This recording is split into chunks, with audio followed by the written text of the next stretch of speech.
Good evening, everyone. My name's Brendan McGeever. I'm a lecturer here at Badcock, and I'm one of the co-organisers of this series. So welcome, everyone, to the fourth event in this year-long series of discussions on the Russian Revolution. They're taking place usually on the last Thursday of every month, over the course of the rest of the year to coincide obviously with the centenary of the Revolution. Before we start, just to let you know, we're sound recording all of the talks for that matter, so that we can make them available to a wider audience, not just here but internationally. So just so you know, they are being recorded. Please switch off your phones, or at the very least put them on silent. I see there's definitely some people here who weren't at either of the first three talks, so welcome, you are very welcome. Just to give you a little bit of a background about what this series is all about. The series is named Social Histories of the Russian Revolution.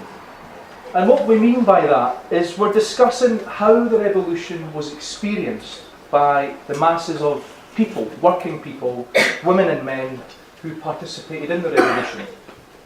Now, that's not to mean that we want to brush aside the familiar political debates that leaders largely took part in. These are important debates, but we want to kind of move a bit beyond them.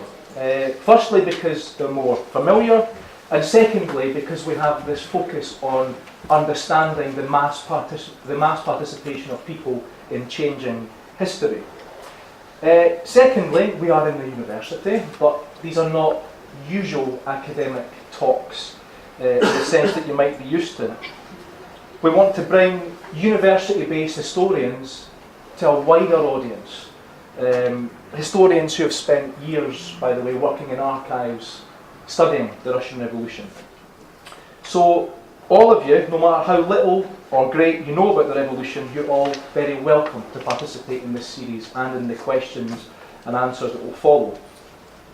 We, the organisers, Simon, Mark and William, who is over there, we're friends and we've been active in social and labour movements for a while, some of us longer than others, and we're interested in ideas about changing the world, and the world right now needs changing. On that we can certainly agree. Some of us have worked in universities, some of us have left universities, but no one's doing this as part of their job, just so you know.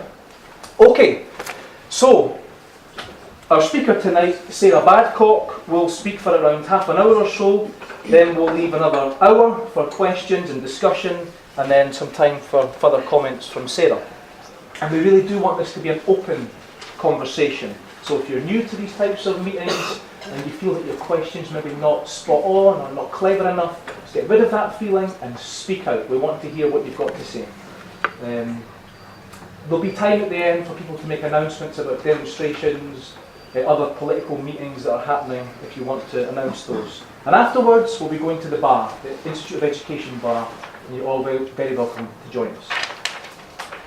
Okay, so we're delighted tonight to introduce to you Sarah Badcock, who is Associate Professor in History at the University of Nottingham. Sarah's research focuses on Russia in the late imperial and revolutionary periods.